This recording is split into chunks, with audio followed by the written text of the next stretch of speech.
కర్నూలు అటు ప్రకాశం రెండు జిల్లాల మధ్య వరికుంటపాడు మండలంలో అంకాలమ్మ తల్లి ఆలయ ప్రారంభోత్సవానికి పార్లమెంటు సభ్యులైనటువంటి పెద్దలు ప్రభాకర్ రెడ్డి గారు, గౌరవ శాసన మండలి సభ్యులు శ్రీకాంత్ గారు, రవిచంద్ర గారు, స్థానిక శాసన సభ్యులు శ్రీ కాకర్ల సురేష్ గారు అందరితోటి కలిసి మేమందరం ఇక్కడికి రావడం జరిగింది. ఇది ఒక మహత్తరమైనటువంటి దినం. ఈ గ్రామంలో అనేక మంది బయట ప్రాంతాలకు వెళ్ళి వ్యాపారాలు చేసుకుంటూ అక్కడ సంపాదించినటువంటి దానిలో కొంత భాగం తమ స్వగ్రామంలో తమకు నీడనిచ్చి భవిష్యత్తునిచ్చినటువంటి అంకాలమ్మ తల్లి యొక్క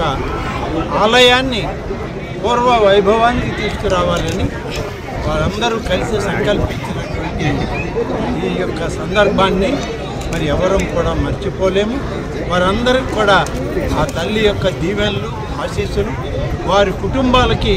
అమ్మవారి దీవెనలు ఉండాలని చెప్పి మనస్ఫూర్తిగా కోరుకుంటూ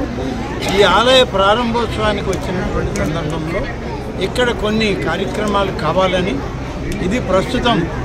నెల్లూరు జిల్లాలోని ఉదయగిరి నియోజకవర్గంలో ఉంది కాబట్టి మా సురేష్ శాసనసభ్యుడిగా ఆయన ప్రతిపాదనలు ఏమున్నా సరే అటు ప్రభుత్వం నుంచి ఇటు జిల్లా అధికార యంత్రాంగం నుంచి నిధులు సమకూర్చి వాళ్లకు తోడుగా మేము కూడా సహకరించడానికి ఇవాళ మాట్లాడుకోవడం జరిగింది. సురేష్ గారు వారు ఇచ్చేటువంటి మహదర్ ఏదైతే ఉందో, ఏవి కావాలని కోరుతారో, ఈ ఆలయ నిర్మాణ దాతలు కూడా ఏమి కావాలని కోరుతారో దానికి తగ్గట్టుగా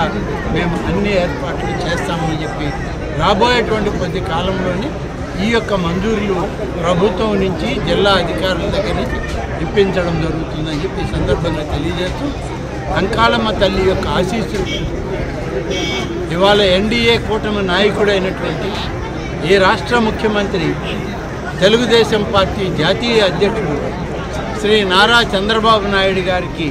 సంపూర్ణంగా ఆ తల్లి యొక్క దీవెనలు ఉండాలని, ఈ రాష్ట్రం సకల సంపదలతోటి ముందుకు సాగి సకల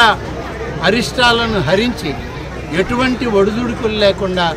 సంక్షేమ అభివృద్ధి ఫలాలని ఈ రాష్ట్ర ప్రజానీకానికి అందించే విధంగా ఆ తల్లి మమ్మల్ని అందరినీ ఆశీర్వదించి ముందుకు నడపాలని కోరుకుంటూ సెలవు తీసుకుంటాం.